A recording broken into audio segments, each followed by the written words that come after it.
Hey there. Tonight, we're diving into something that makes modern standardized testing look like a gentle massage. Imagine if getting into college required memorizing the entire works of Shakespeare, mastering calculus, learning 3 dead languages, and then sitting in a windowless cell for 3 days straight while government officials watched you slowly lose your mind. And you probably won't survive what I'm about to tell you about China's 1,000-year experiment in systematic intellectual torture. So, kill the overhead lights, maybe light a candle, and let's get into some history. Let's begin in the Han Dynasty, around 165 CE, when some brilliant bureaucrat had what seemed like a reasonable idea. Instead of appointing government officials based on family connections or military prowess, why not test their actual knowledge? Revolutionary thinking, really. The emperor needed capable administrators to run his vast empire, and surely the best way to find them was through rigorous examination of their scholarly abilities. What started as a sensible meritocratic reform would eventually evolve into something resembling a civilization-wide obsessive-compulsive disorder.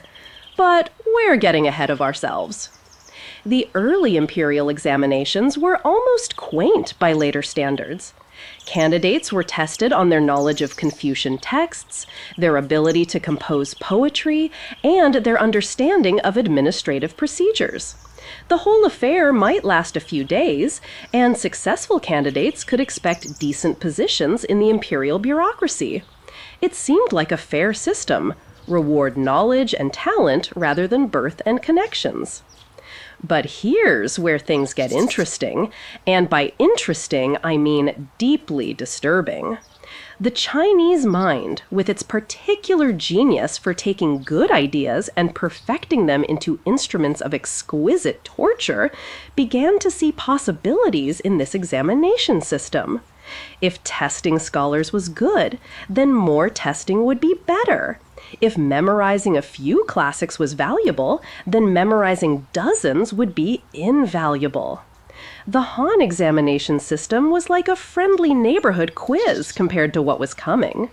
Candidates studied for a few years, took their tests, and either passed or found other work. Simple, civilized, almost boring in its reasonableness. What the Han officials couldn't have predicted was that they had created something with the potential for infinite expansion.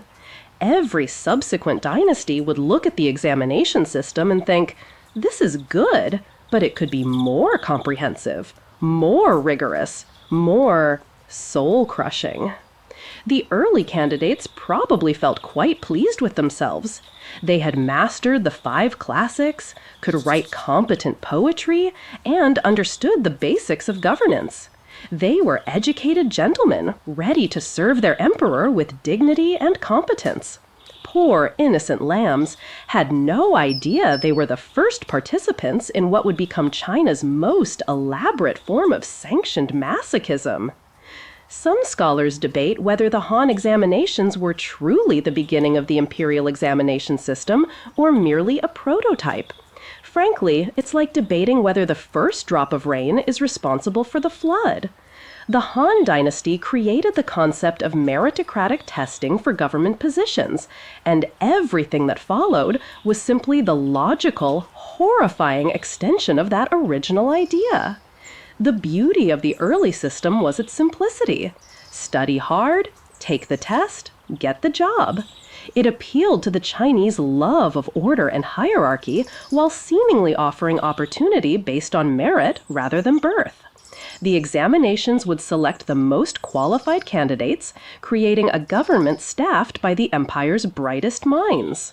Of course, brightest is a relative term. We're talking about people who thought memorizing thousands of pages of ancient texts was the height of intellectual achievement. But in fairness, they hadn't yet invented anything better. The alternative was rule by hereditary nobles who might be competent or might be the sort of person who thinks dragons are real and taxes are optional. The Han system established the fundamental principle that would drive Chinese education for the next millennium: the belief that human worth could be measured through textual mastery and literary performance. This wasn't entirely unreasonable. After all, governing an empire does require literacy, cultural knowledge, and the ability to communicate effectively. What the founders of this system couldn't foresee was how their descendants would interpret textual mastery. To later generations, mastering a text wouldn't mean understanding its principles or being able to apply its wisdom practically. It would mean memorizing every single character, every commentary, every sub-commentary, and every interpretation of every sub-commentary, until your brain became a kind of human library, perfectly organized and completely inflexible. The early examination candidates were the last generation to approach these tests with anything resembling sanity. They studied what they needed to know, took the examinations with reasonable expectations, and accepted the results without destroying their families or their mental health. They were also the last generation who could complete their preparation in a reasonable amount of time and still have lives outside of studying. Later candidates would discover that mastering the examination curriculum was not a phase of life, but a permanent condition, like chronic illness or religious devotion. But in those early days, the system worked exactly as intended. It identified capable scholars, gave them government positions, and created a pathway for social advancement based on merit rather than birth. The Han Dynasty officials who created this system probably went to their graves thinking they had solved one of governance's fundamental problems. Instead, they had created a monster that would devour the minds and souls of China's brightest young men for the next 1,000 years. The Tang Dynasty looked at the Han examination system the way a chef looks at a promising recipe that just needs a few tweaks. What they created was the educational equivalent of adding ghost peppers to a perfectly good soup. Technically an improvement, but one that would leave everyone involved in tears. By the time the Tang emperors got their hands on the examination system around 618 CE, it had already begun its evolution from practical assessment to elaborate ritual. The Tang officials, being cultured people who appreciated the finer things in life, decided that any examination worthy of their glorious dynasty should test not just administrative knowledge, but also artistic refinement. This is when poetry became mandatory, and suddenly, thousands of young men across China found themselves memorizing verses about moonlight and melancholy instead of learning how to actually govern provinces. Earnest young scholars hunched over their desks at midnight, desperately trying to craft the perfect couplet about autumn leaves, while their families' financial futures hung in the balance. The Tang examination system introduced what scholars call the Jinshi degree, literally presented scholar, which sounds quite dignified, until you realize it was earned by surviving what amounted to an intellectual obstacle course designed by sadists with excellent taste in literature. Candidates now had to master not just the Confucian classics that the Han Dynasty had required, but also demonstrate their poetic abilities, their knowledge of current affairs, and their skill in various forms of literary composition. The examination had evolved from a competency test into a comprehensive assessment of cultural refinement. Here's where things get deliciously absurd. The Tang emperors, who were themselves often barely literate military commanders who had seized power through violence, established a system that prioritized literary elegance above all practical skills. They wanted administrators who could compose beautiful poetry about the transience of cherry blossoms, apparently believing this would translate into effective tax collection and infrastructure management. The Tang period also saw the first instances of what we might call examination fever, the peculiar madness that gripped not just individual candidates, but entire families and communities. Stories from this era describe mothers selling their jewelry to buy books, fathers mortgaging their farms to hire tutors, and young men spending decades in preparation for examinations that they might never pass. One particularly telling anecdote involves a candidate who spent 30 years preparing for the Jinshi examination, finally passed it at age 52, and then promptly died of exhaustion during the celebration banquet. His family erected a memorial stone praising his perseverance, apparently missing the tragic irony of the situation entirely. The Tang dynasty perfected the art of making the examination curriculum just comprehensive enough to require a lifetime of study, but just vague enough that nobody could ever be completely certain they were adequately prepared. Candidates found themselves in the position of trying to master an ever-expanding body of knowledge while competing against thousands of other equally desperate scholars. This period also saw the emergence of professional tutors and examination preparation schools, an entire economy built around the systematic torture of young minds.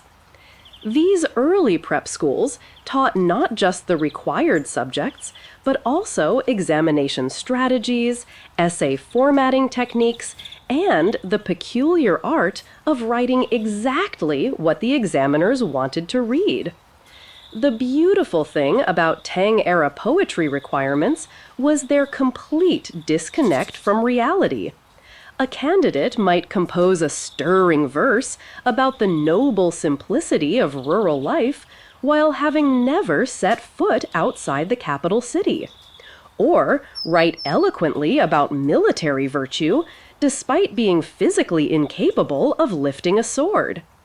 The examinations rewarded literary skill over practical experience, creating a class of administrators who could describe problems beautifully, but had no idea how to solve them. Meanwhile, the emperors continued to expand the examination curriculum, apparently operating under the theory that if a little learning was good, then infinite learning must be infinitely better. Each generation of scholars found themselves expected to master not just the classics their predecessors had studied, but also additional texts, commentaries, and cultural knowledge that kept accumulating like intellectual sediment.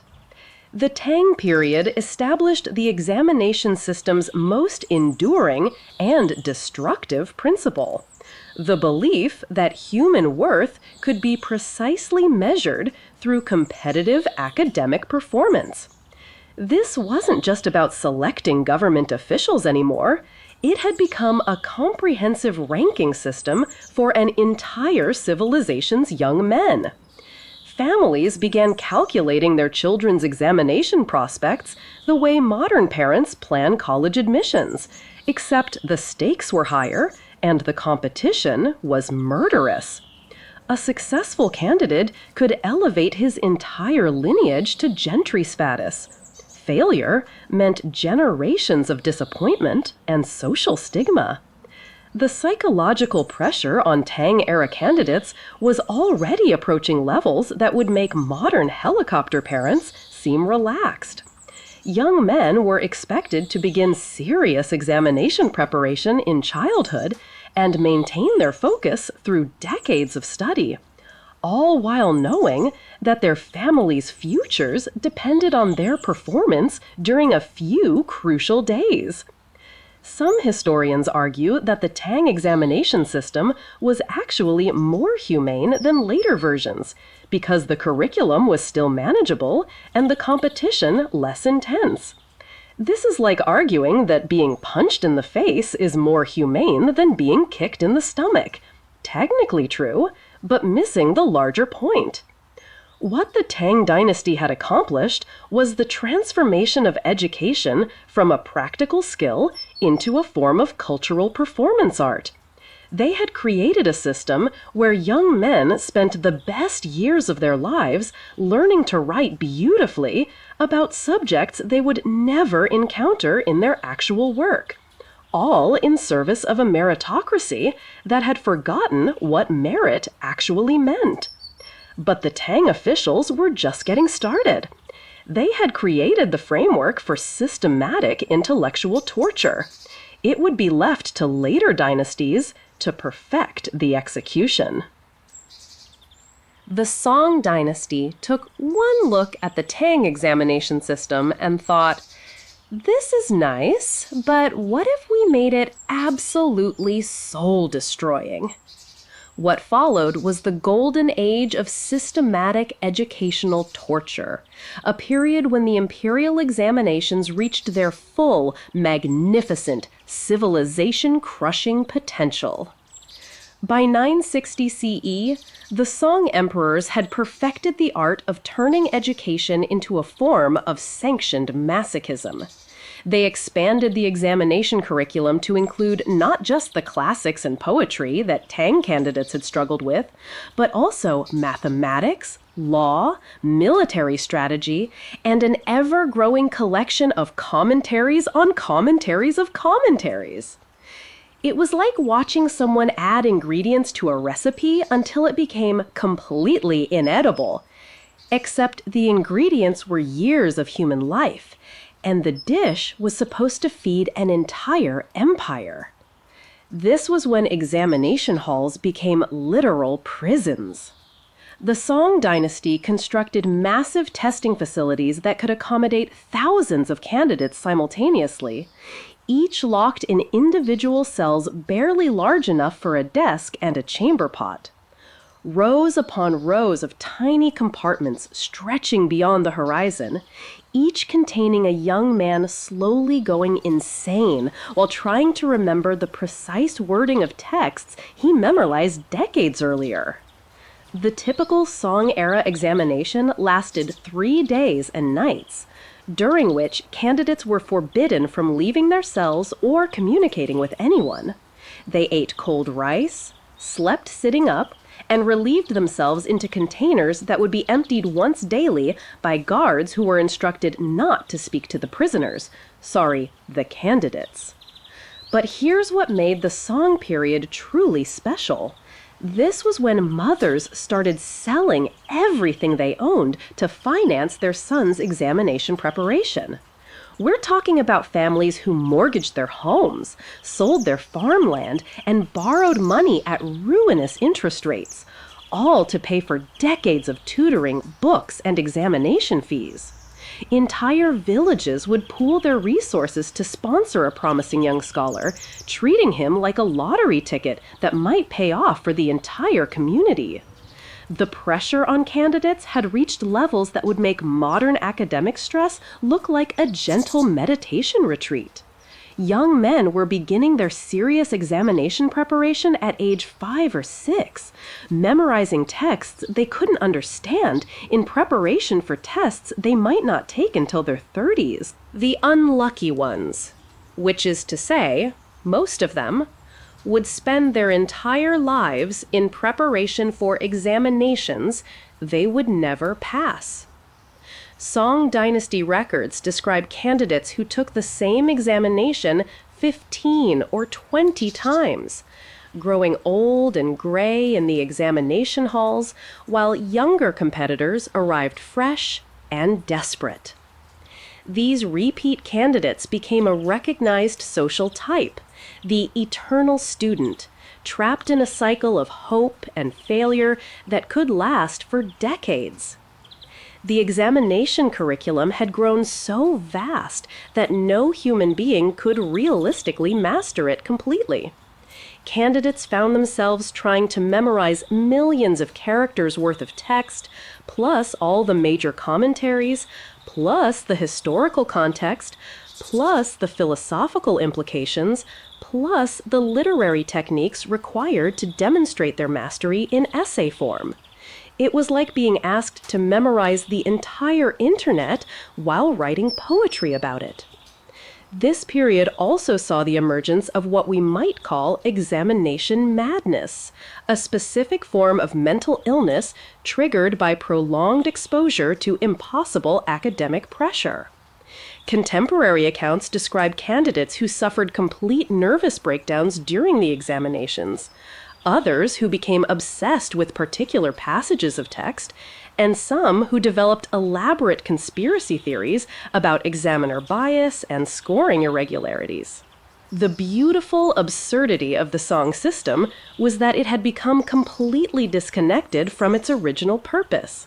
The examinations were supposed to identify capable administrators, but they had evolved into a comprehensive test of a candidate's ability to suffer gracefully while demonstrating perfect recall of ancient texts. The skills being tested had almost nothing to do with the skills required for actual government work. Meanwhile, the economic impact of the examination system had begun to distort Chinese society in fundamental ways. Families were choosing to invest everything in education rather than productive enterprises, creating a generation of overeducated young men with no practical skills and no economic opportunities outside the government bureaucracy. The Song emperors, seemingly oblivious to the monster they had created, continued to expand and refine the examination system. They introduced multiple levels of testing, regional qualifying examinations, and increasingly elaborate scoring methods. Each refinement made the system more comprehensive, more competitive, and more destructive to the young men trapped within it. One particularly cruel innovation was the introduction of quotas. Only a fixed number of candidates could pass each examination, regardless of their absolute performance. This meant that candidates weren't just competing against an objective standard, they were competing directly against each other in a zero-sum game where one person's success required dozens of others to fail. The psychological toll was becoming visible in the literature of the period, which is filled with poems and essays about the tragic lives of failed scholars. These weren't just individual tragedies, they were symptoms of a system that had grown beyond any rational relationship to its supposed purpose. Some historians argue that the Song examination system represented the high point of Chinese intellectual achievement, pointing to the sophisticated scholarship and cultural refinement it produced. This is like arguing that a meat grinder represents the high point of culinary art because it produces very finely chopped ingredients. What the Song dynasty had accomplished was the creation of a self-perpetuating machine of intellectual destruction. They had taken the reasonable idea of testing government officials and transformed it into a civilization-wide obsession that consumed the best minds of each generation while producing administrators whose primary qualification was their ability to survive prolonged mental torture. But the Song officials were convinced they had created something beautiful, a perfect meritocracy that would select the empire's most capable leaders through rigorous and objective testing. The fact that their capable leaders spent most of their youth memorizing poetry instead of learning practical skills was apparently beside the point. Remember that damp wool tunic from earlier? By now, it had been replaced by silk robes soaked in the sweat of desperation. Now, let's talk about what these poor souls were actually expected to memorize. Because the curriculum of the Imperial examinations wasn't just comprehensive, it was a masterpiece of intellectual sadism disguised as educational excellence. Imagine trying to memorize the complete works of Shakespeare, the Bible, the Encyclopedia Britannica, and the entire legal code of your country, all while maintaining perfect recall of every word, comma, and philosophical nuance. Then imagine that this was just the beginning of your educational journey, not the end. The foundation of examination study was the 4 books and 5 classics, a collection of Confucian texts that candidates were expected to know by heart, word for word, character for character. We're talking about roughly 600,000 Chinese characters that had to be memorized with perfect accuracy. To put this in perspective, that's equivalent to memorizing about 12 full-length novels. Except these weren't novels. They were dense philosophical and historical texts written in classical Chinese that even educated Chinese speakers found difficult to understand. The 4 books included The Analects of Confucius, Mencius, The Great Learning, and The Doctrine of the Mean. Charming bedtime reading if your idea of entertainment is pondering the moral implications of filial piety and governmental virtue. The 5 classics were even more delightful. The Book of Changes, the Book of Documents, the Book of Songs, the Records of Rites, and the Spring and Autumn Annals. Each text came with layers of commentaries that candidates were also expected to master, because apparently understanding Confucius himself wasn't sufficient. You also needed to understand what 12 centuries of other scholars thought about what Confucius meant. But wait, there's more. The Song dynasty added the requirement that candidates demonstrate proficiency in poetry composition, essay writing, and something called policy questions, detailed analyses of contemporary governmental problems. This meant that in addition to memorizing ancient texts, candidates had to stay current with political affairs and develop original thoughts about administrative challenges.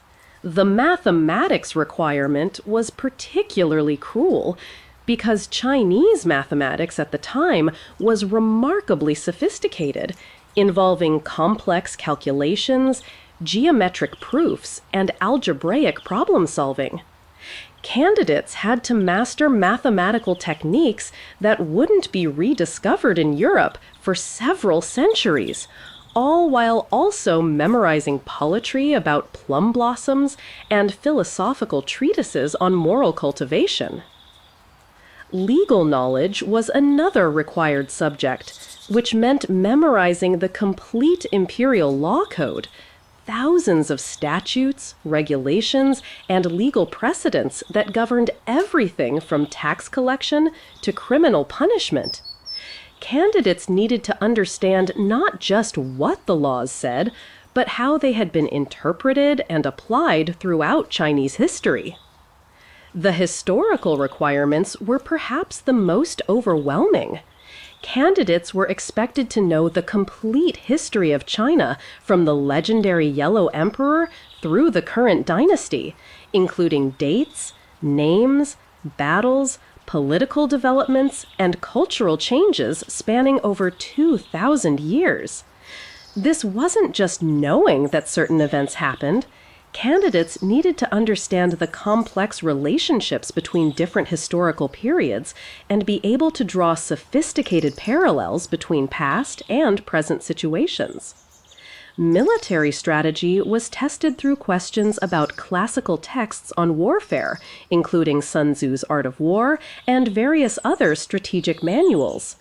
Candidates who had never held a weapon were expected to demonstrate expertise in battlefield tactics, logistics, and strategic planning. The examination system operated under the charming assumption that reading about war was equivalent to understanding it. The philosophical requirements extended beyond Confucianism to include Taoist and Buddhist texts, requiring candidates to navigate the complex theological and philosophical differences between these traditions while maintaining orthodox Confucian positions in their examination answers.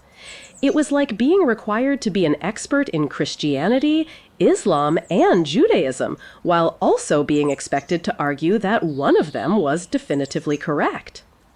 Administrative knowledge included understanding governmental structure, bureaucratic procedures, taxation systems, and public works management.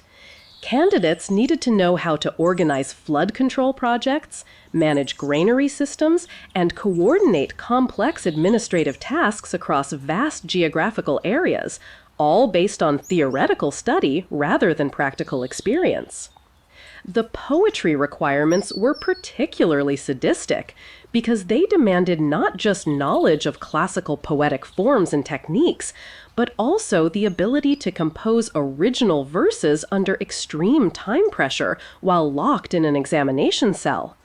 Candidates had to demonstrate mastery of various poetic styles, seasonal references, historical allusions, and philosophical themes, all while maintaining perfect technical accuracy in meter and rhyme. Literary composition extended beyond poetry to include various forms of prose writing, each with its own complex rules and conventions.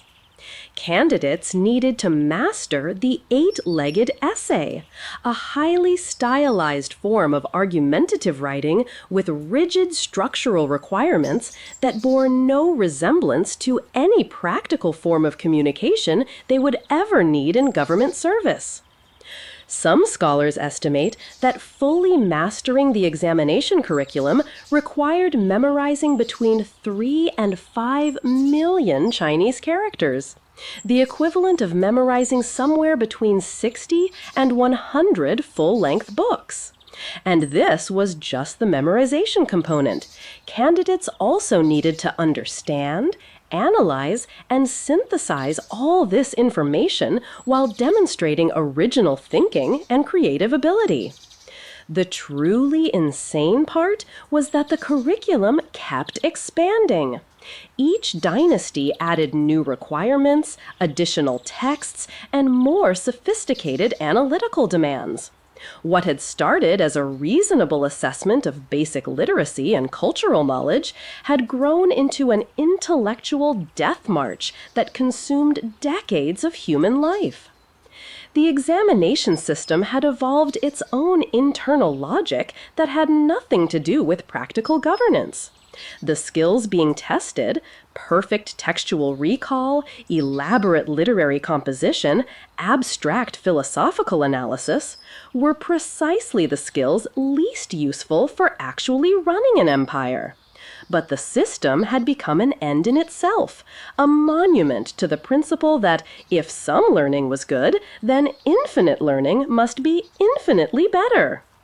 By the Song period, candidates were spending 20 to 30 years mastering a curriculum that would have challenged teams of modern graduate students equipped with computers and research libraries. And they were doing it all from memory, by candlelight, while supporting families who had mortgaged their futures on the slim possibility of examination success. Now, let's step inside the examination halls themselves, because the physical architecture of these testing facilities was designed with the same attention to human suffering that medieval torture chambers received from their most dedicated craftsmen. The examination compounds were vast complexes that could house thousands of candidates simultaneously, each in their own private cell of academic misery. Picture a prison designed by someone who believed that intellectual achievement required physical discomfort, and you'll begin to understand the twisted genius of these facilities. Each candidate was assigned a cell measuring roughly 6 feet long, 4 feet wide, and 7 feet high, just enough space for a narrow desk, a wooden seat, and a small sleeping platform. The walls were bare brick or stone, with no windows except for a tiny opening near the ceiling that provided just enough light to read by during daylight hours. At night, candidates worked by the flickering light of small oil lamps, straining their eyes while their backs cramped from hunching over their desks. The cells were arranged in long rows, separated by narrow corridors, patrolled by guards who maintained absolute silence. The effect was like being trapped in a vast library designed by someone who hated both books and people. Thousands of young men sat in these cramped spaces, each isolated with his thoughts, his ink, his paper, and his slowly deteriorating sanity.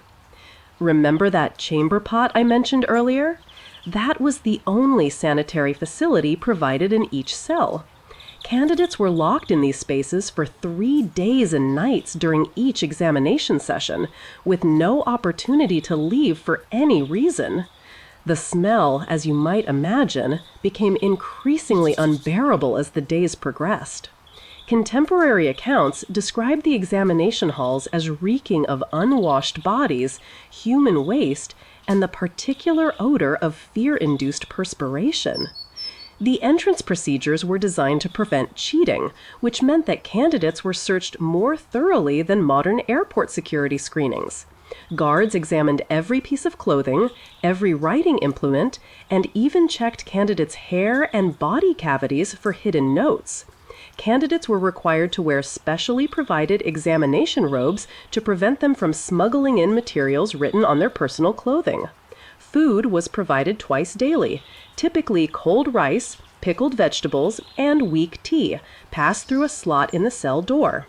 The meals were deliberately bland and minimal, operating under the theory that comfort might distract from intellectual focus.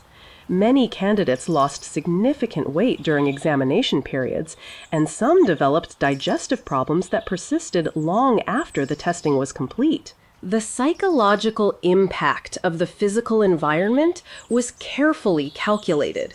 The cells were designed to be just uncomfortable enough to maintain alertness while preventing any sense of comfort or relaxation. The narrow spaces induced claustrophobia, the isolation created anxiety, and the uncomfortable seating ensured that candidates could never fully relax, even when trying to sleep. Sleep, incidentally, was nearly impossible. The wooden sleeping platforms were too short for most adults to lie down comfortably, and the constant noise of thousands of people shifting, coughing, and muttering to themselves created a persistent background din that made rest difficult.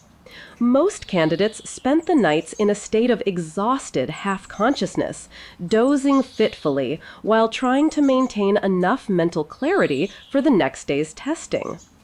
The temperature control was non-existent. Summer examinations turned the cells into sweltering ovens, while winter sessions left candidates shivering in spaces barely warmed by their small lamps. Spring examinations brought the added joy of seasonal allergies and respiratory problems from the dusty, poorly ventilated facilities. Medical emergencies were not uncommon. Guards were trained to recognize signs of serious illness or mental breakdown, but their primary concern was maintaining examination security rather than candidate welfare. Stories from this period describe candidates who suffered heart attacks, nervous breakdowns, and various forms of examination-induced psychosis while locked in their cells. The acoustics of the examination halls created their own form of psychological torture. The sound of thousands of brushes scratching on paper, combined with occasional coughs, sighs, and muffled sobs, created an atmosphere of barely controlled desperation. Some candidates reported that the sounds began to take on hallucinatory qualities after several days of sleep deprivation and stress. Lighting was perhaps the cruelest aspect of the physical design. During daylight hours, the small windows provided just enough illumination to read, but never enough to feel truly comfortable.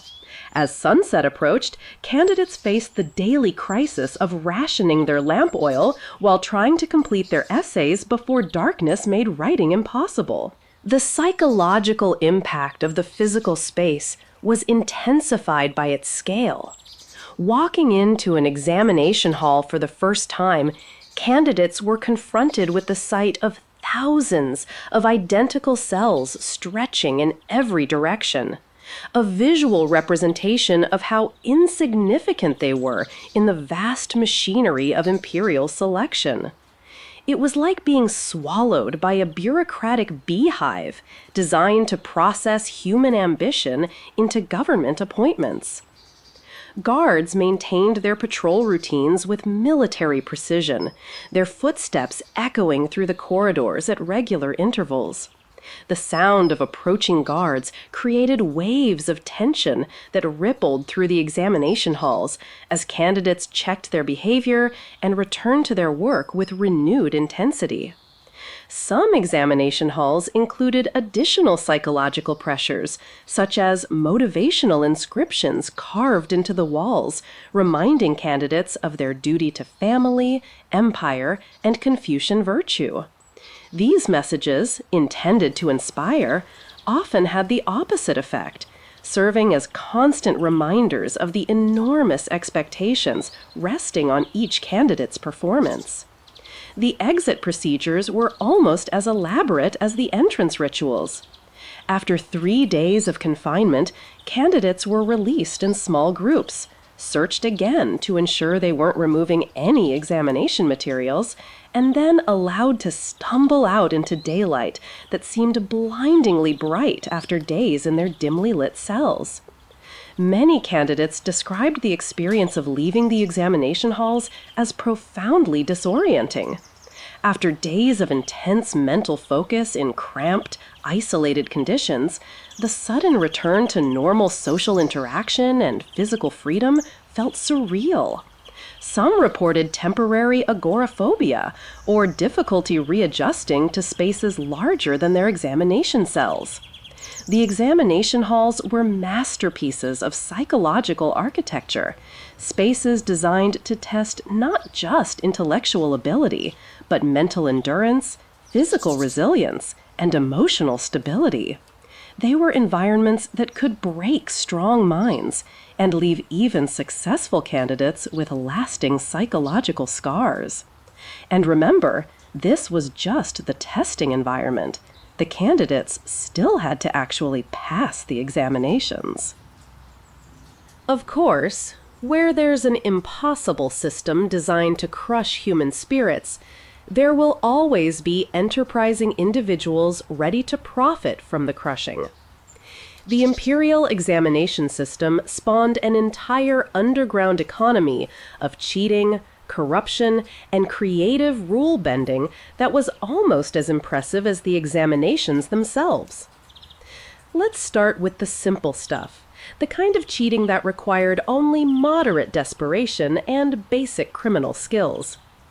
Candidates developed increasingly sophisticated methods for smuggling written materials into the examination halls, despite security measures that would have impressed modern prison wardens. The classic technique was writing notes on clothing.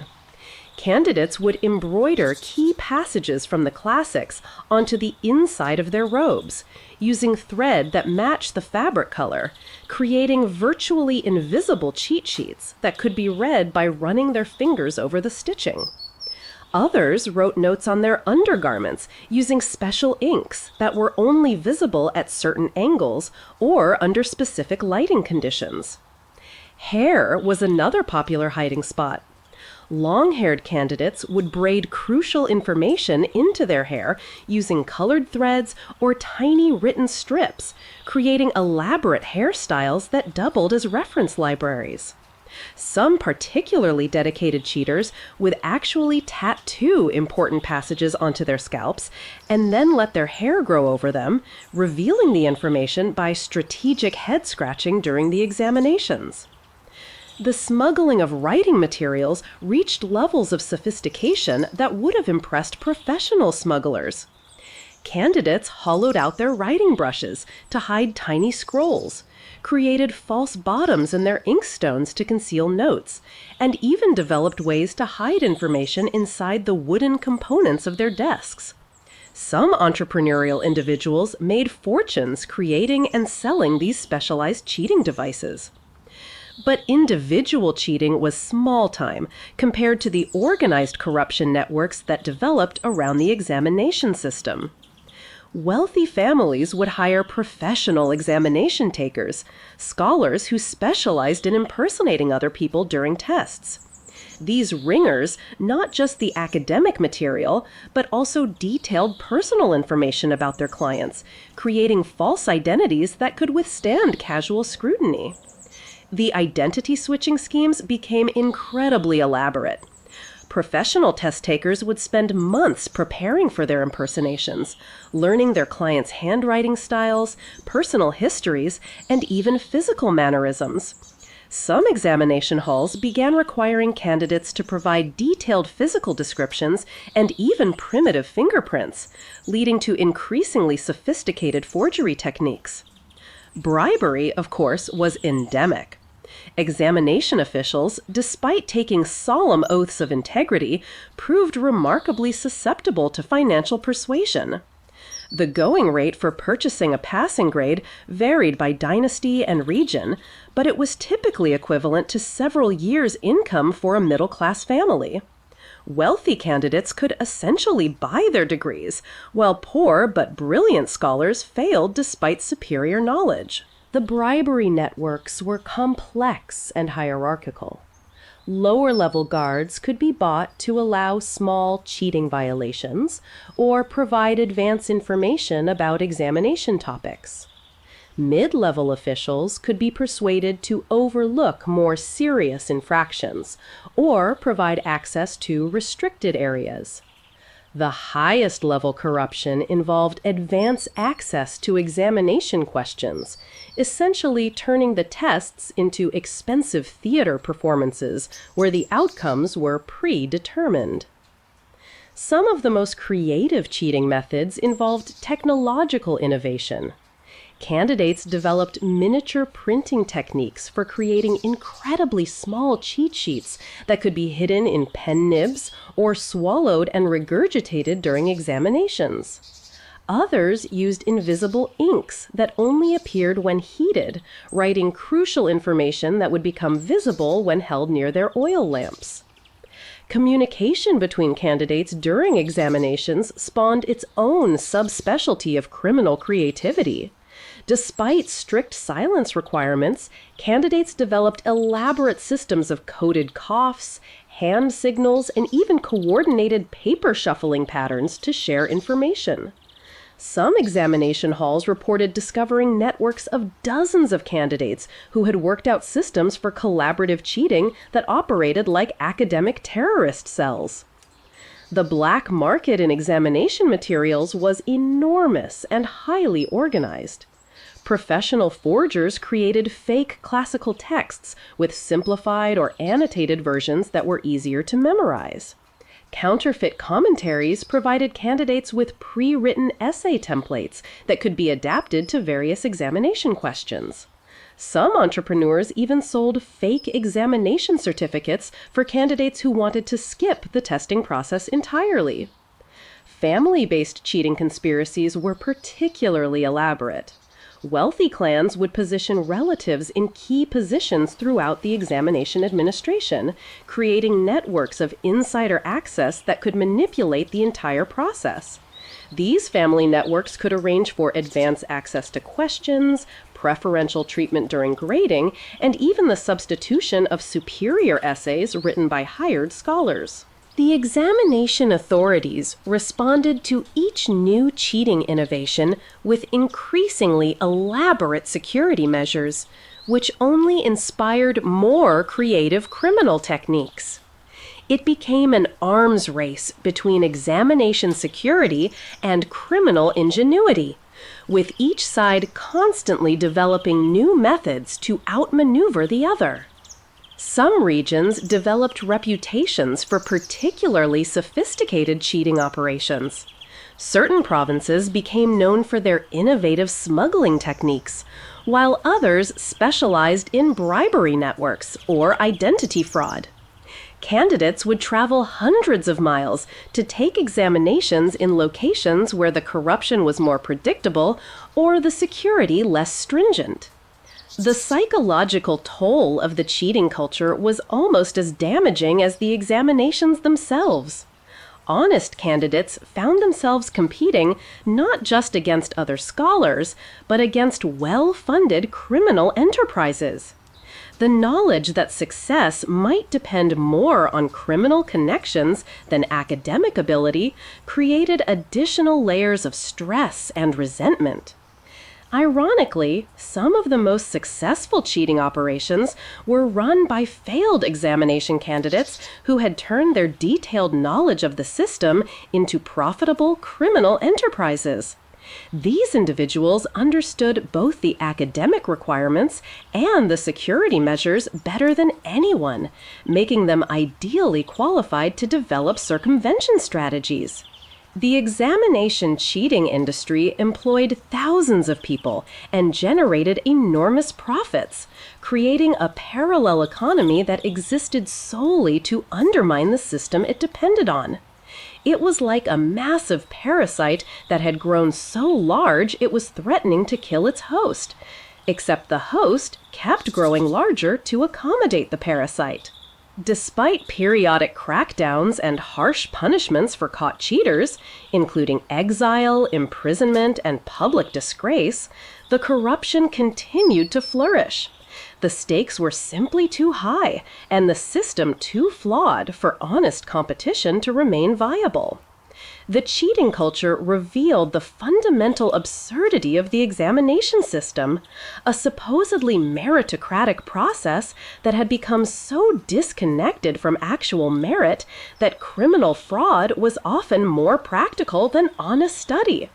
The examinations were testing candidates' ability to navigate corruption as much as their knowledge of classical texts. The social destruction caused by the imperial examination system wasn't just an unfortunate side effect. It was a systematic dismantling of Chinese society's economic and familial structures, carried out with the enthusiastic cooperation of the victims themselves. For a typical farming family in Song Dynasty China, the parents work their small plot of land, growing just enough rice and vegetables to feed themselves and maybe sell a little surplus at the local market. They have 3 sons, and like families everywhere, they want better lives for their children.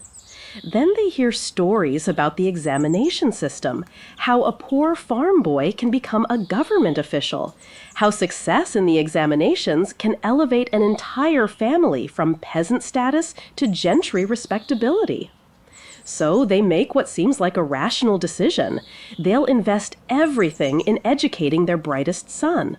They sell their extra land to hire a tutor. They take out loans against future harvests to buy books. They arrange for their other sons to work as laborers to support their brother's studies. The entire family reorganizes itself around the singular goal of getting one member through the examination system.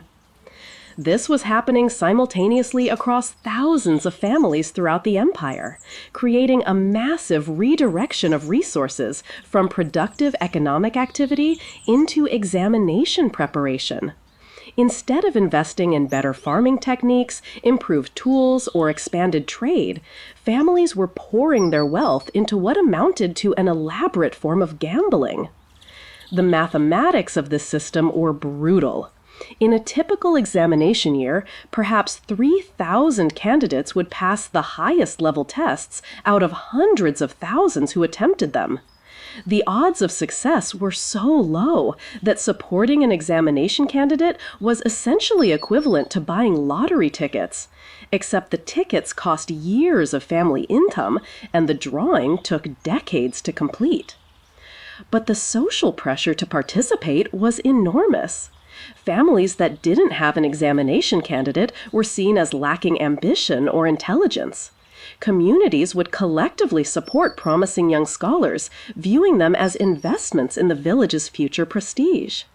The examination system had created a culture where intellectual achievement was the only socially acceptable form of advancement. The economic distortions were staggering. Entire regions specialized in examination preparation rather than productive industries. Villages that had once been known for their craftsmanship or agricultural techniques became famous for producing scholars.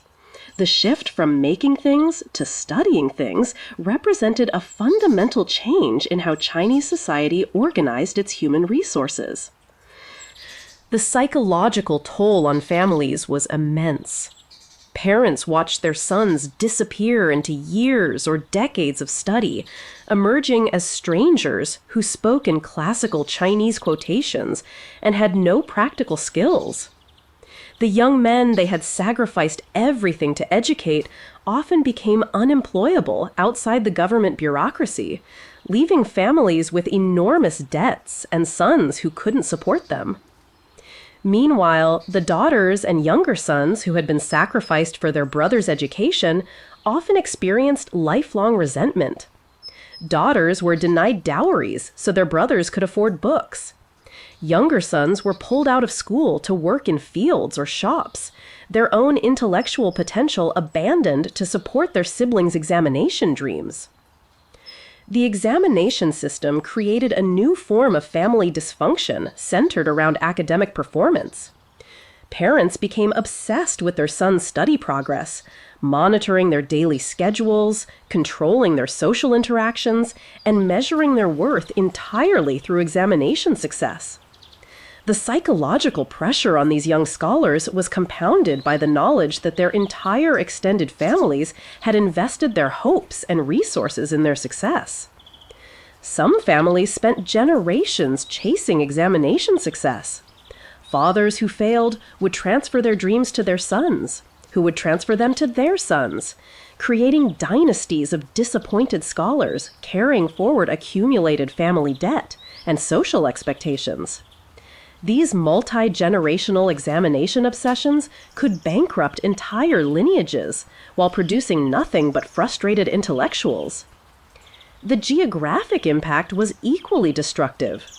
Rural areas were drained of their brightest young men, who moved to cities for better tutoring and examination opportunities.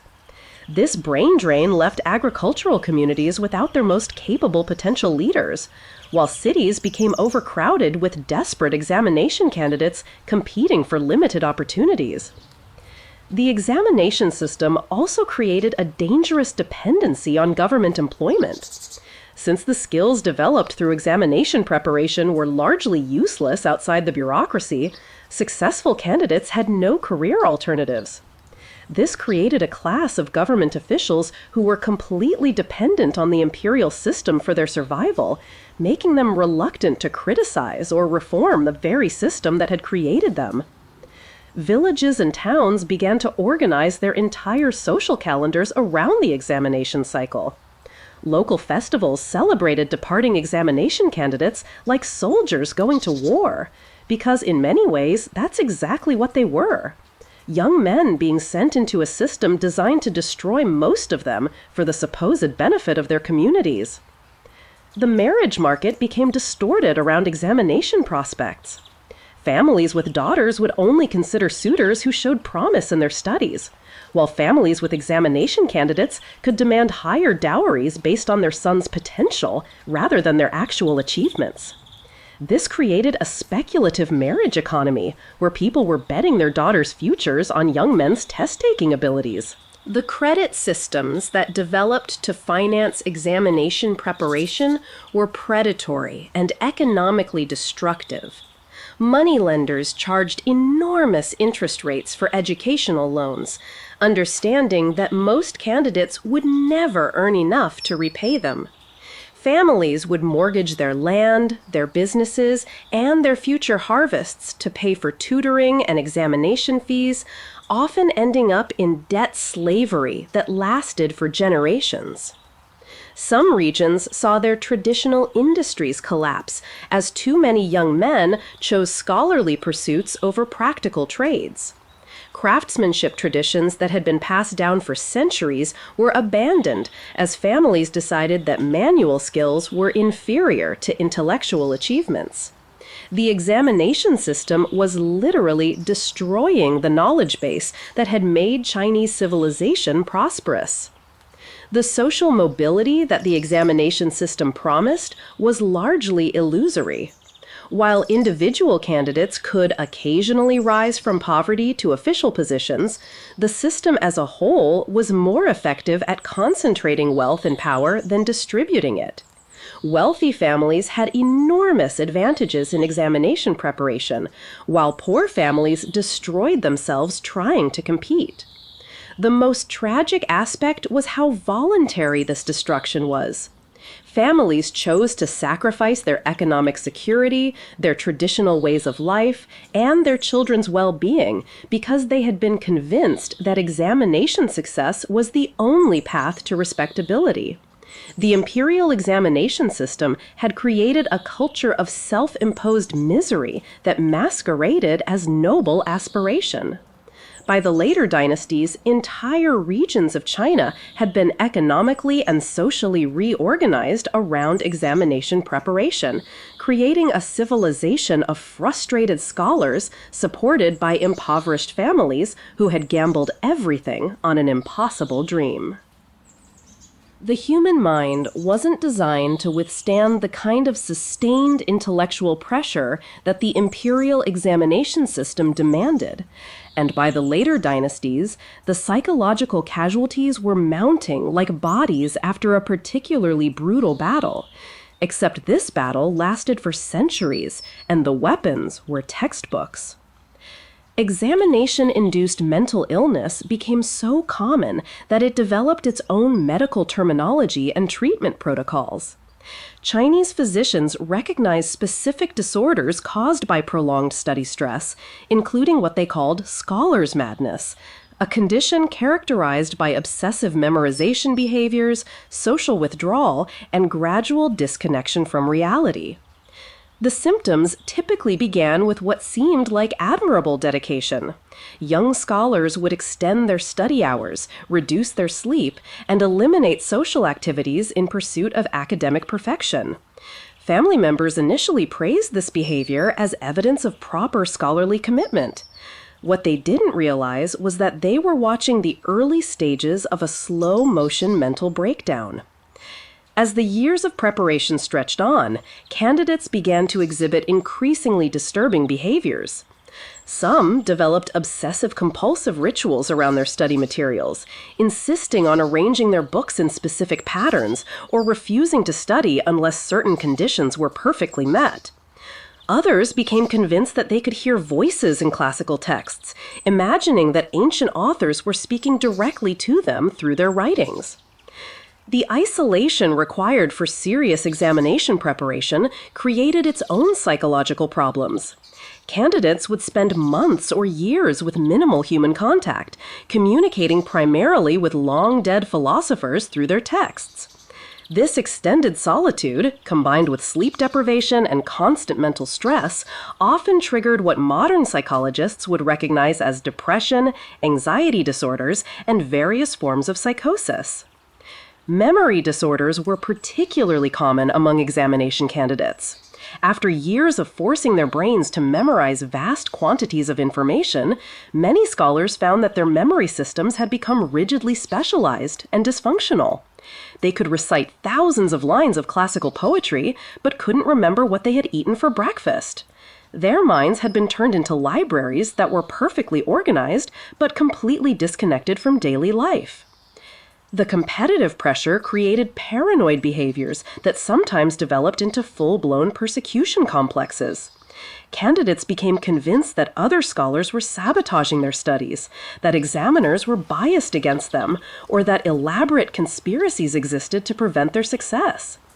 These paranoid thoughts often had just enough basis in reality, given the widespread corruption and intense competition, to seem plausible, making them particularly dangerous to mental stability. Suicide rates among examination candidates were significantly higher than in the general population, though exact statistics are difficult to determine because families often concealed these deaths to avoid social shame. Contemporary accounts describe young men who threw themselves into rivers rather than face another examination failure, or who hanged themselves in their study rooms, surrounded by the books that had driven them to despair. The psychological toll extended beyond individual candidates to affect entire families. Parents watching their sons slowly lose their sanity under examination pressure often developed their own mental health problems. Mothers became obsessed with their sons' study schedules, fathers developed drinking problems, and siblings experienced survivor's guilt or resentment that could last for decades. Some scholars developed what might be called examination addiction, a compulsive need to continue taking tests even after repeated failures.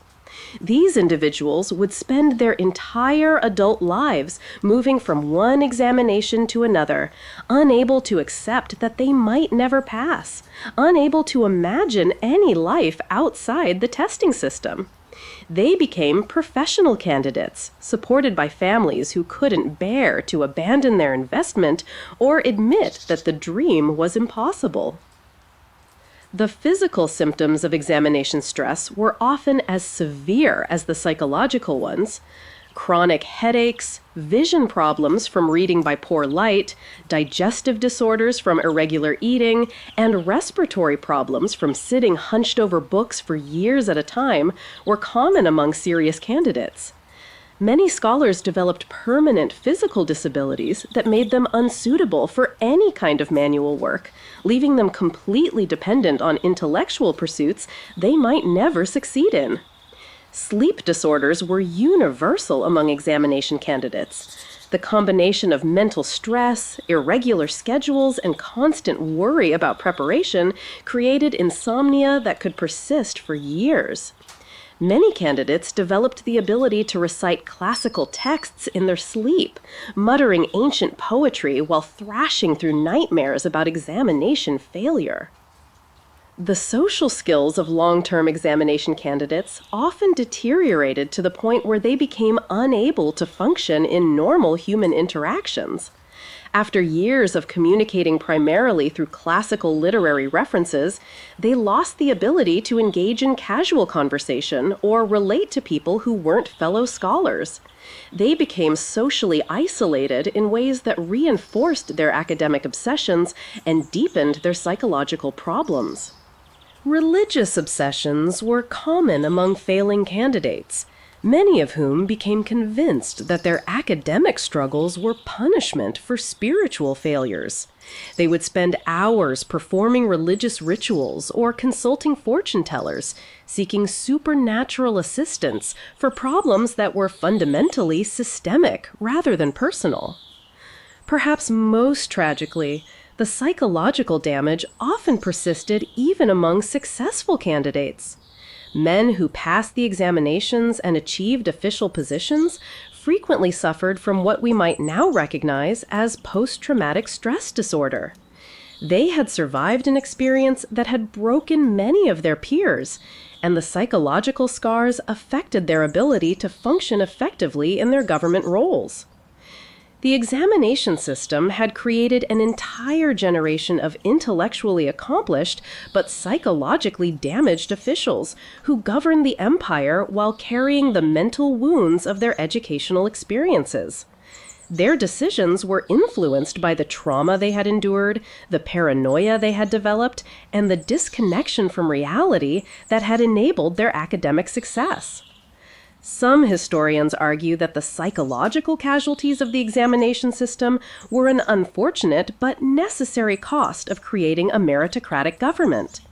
This is like arguing that the casualties of war are justified by the political objectives. Technically possible to argue, but requiring a level of callousness that says more about the arguer than about the situation. The examination system hadn't just tested minds, it had systematically broken them, creating a civilization governed by the survivors of an intellectual war that had consumed the mental health of entire generations. The empire was being run by people who had succeeded precisely because they were capable of enduring psychological torture that would have destroyed normal human beings. And somehow, this was considered an improvement over hereditary aristocracy. By the 19th century, the imperial examination system had become like an ancient tree that had grown so large it was poisoning the soil around it. Magnificent in its own way, but ultimately destructive to everything else trying to grow nearby. The end, when it came, wasn't dramatic. It was more like watching 1,000-year-old giant slowly topple under its own weight, while everyone pretended it was still standing strong. The first cracks appeared when Western nations began demonstrating that their educational systems, focused on practical science, engineering, and modern languages, could produce administrators who actually knew how to run railroads, operate telegraphs, and manage industrial economies. Chinese officials who had spent decades memorizing Tang Dynasty poetry found themselves negotiating with foreigners who understood chemistry, physics, and modern military technology. The Opium Wars of the 1840s and 1850s were particularly humiliating for the examination-educated Chinese leadership. Here were officials who could compose beautiful essays about Confucian virtue, but couldn't understand why their traditional military strategies were useless against modern naval artillery.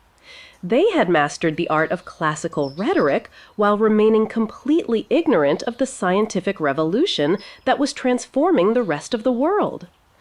The psychological impact on the scholar official class was devastating. These were men who had been told their entire lives that Chinese learning was superior to all foreign knowledge, that mastering the classics would prepare them for any challenge they might face. Suddenly, they were confronted with evidence that their educational system had left them completely unprepared for the modern world. Some reform-minded officials began arguing for educational modernization as early as the 1860s, but they faced enormous resistance from the examination-educated bureaucracy. After all, these officials had invested their entire lives in mastering a system that was now being called obsolete. Admitting that the examinations were inadequate would mean that their own careers had been built on worthless knowledge. The examination system's death throes were prolonged and painful. Various reform attempts in the late 19th century tried to modernize the curriculum by adding Western subjects while maintaining the traditional classical requirements. The result was an educational monster that demanded even more from candidates. Now they had to master both ancient Chinese philosophy and modern Western science, creating a curriculum that was literally impossible for any human being to complete adequately. Young Chinese intellectuals began traveling to Japan, Europe, and America for education, returning with knowledge that made them more capable administrators than their examination-educated superiors. This created a generational conflict within the Chinese government between traditionally educated older officials and Western-educated younger ones who understood that the empire's problems required modern solutions. The Boxer Rebellion of 1900 was partly a reaction against Western influence, but it also revealed the complete bankruptcy of traditional Chinese education. The rebellion was supported by many examination-educated officials who believed that spiritual devotion and classical learning could overcome modern military technology. The brutal suppression of the rebellion by foreign armies made it clear that traditional Chinese education had become a dangerous delusion. By the early 1900s, the examination system existed primarily as a source of social inertia rather than effective governance. Families continued to sacrifice everything for their sons' examination preparation, not because they believed it would produce capable officials, but because it was the only path to social respectability they understood. The system had become a tradition that continued purely through institutional momentum. The final abolition came in 1905, when the Qing dynasty finally admitted what had been obvious for decades. The examination system was not just inadequate for modern governance, it was actively harmful to China's development. The decree abolishing the examinations was remarkably brief, considering that it was ending a 1,000-year tradition. Essentially, the government said, "We're stopping this now," and that was it. The immediate aftermath was chaos. Thousands of examination candidates who had spent years preparing for tests that would never be given again found themselves with unmarketable skills and no clear career paths. Families that had mortgaged their futures for examination preparation were left with enormous debts, and educated sons who couldn't find work. The social disruption was enormous, but it was also liberating. The psychological impact on Chinese society was complex and lasting. On one hand, there was relief that young men no longer had to sacrifice their mental health to an impossible educational system. On the other hand, there was a profound sense of cultural loss. The examinations had been intimately connected to Chinese identity for so many centuries that their absence left a kind of spiritual vacuum. Modern China still struggles with the psychological legacy of the examination system. The intense pressure on students, the obsession with test scores, and the belief that academic achievement is the primary measure of human worth are all echoes of the imperial examination mentality. Contemporary Chinese education reforms often sound remarkably similar to the debates that accompanied the examination system's final decades. Some historians argue that the examination system's emphasis on merit over birth was admirable, and that its abolition represented a loss of valuable meritocratic principles. This perspective tends to ignore the system's actual effects on the people subjected to it, focusing on abstract ideals rather than concrete human suffering. Others contend that the examination system's competitive intensity was necessary for maintaining high educational standards, and that modern educational systems are too lenient by comparison. This argument usually comes from people who never had to spend 20 years memorizing classical tests while their families bankrupted themselves to support their studies.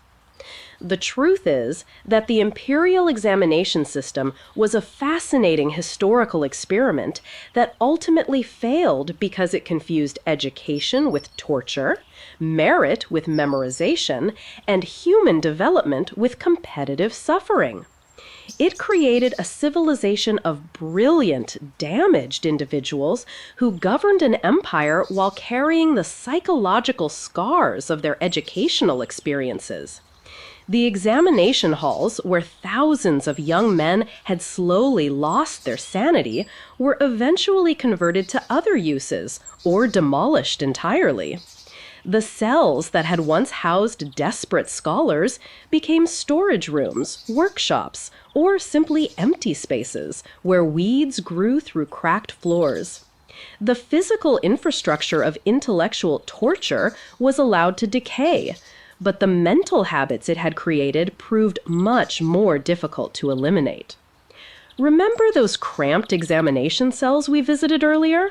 By the early 20th century, they stood empty, their wooden desks rotting, and their oil lamps cold. The silence in those halls was different now, not the tense quiet of concentrated suffering, but the peaceful emptiness of a nightmare that had finally ended. The last generation of examination candidates dispersed into a changing world, carrying with them both the skills and the psychological damage of their education. Some adapted successfully to modern careers, while others spent their remaining years as living relics of a system that had demanded everything from them and given very little in return. China began the long process of rebuilding its educational system around practical knowledge, scientific understanding, and human development rather than competitive memorization and literary performance.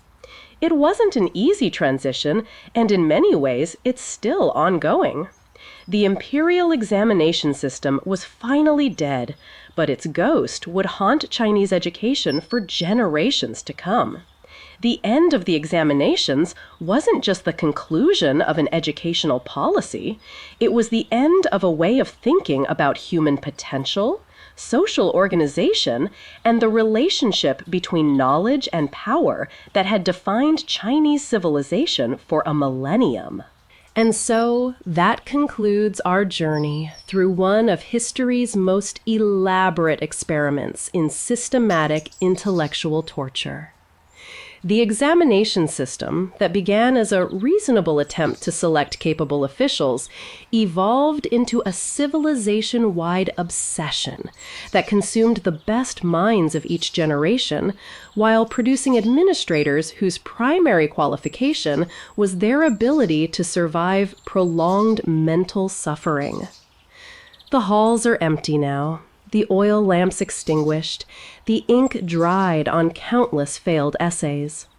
But the lessons remain: that good intentions can create terrible systems, that tradition can become tyranny, and that sometimes the most humane thing to do with a 1,000-year-old institution is to let it die quietly and learn from its mistakes.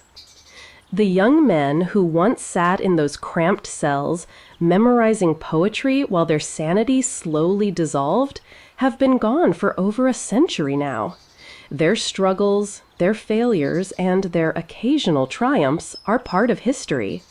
But their story reminds us that education should develop human potential rather than destroy it, and that the true measure of any educational system isn't the knowledge it tests, but the lives it enables. So, as you drift off to sleep tonight, perhaps spare a thought for those long-dead scholars who sacrificed their youth, their health, and sometimes their sanity in pursuit of an impossible dream. Their nightmare is over now, and they rest at last, free from the weight of all those memorized texts and the pressure of all those unattainable expectations. Let their story dissolve gently from your mind as sleep approaches. Let the image of those empty examination halls fade into peaceful darkness. The ancient struggle between human ambition and human limitation continues in new forms. But for tonight, you can let it all go and simply rest in the quiet knowledge that some battles end, some systems fail, and some forms of suffering finally come to an end. Sleep well.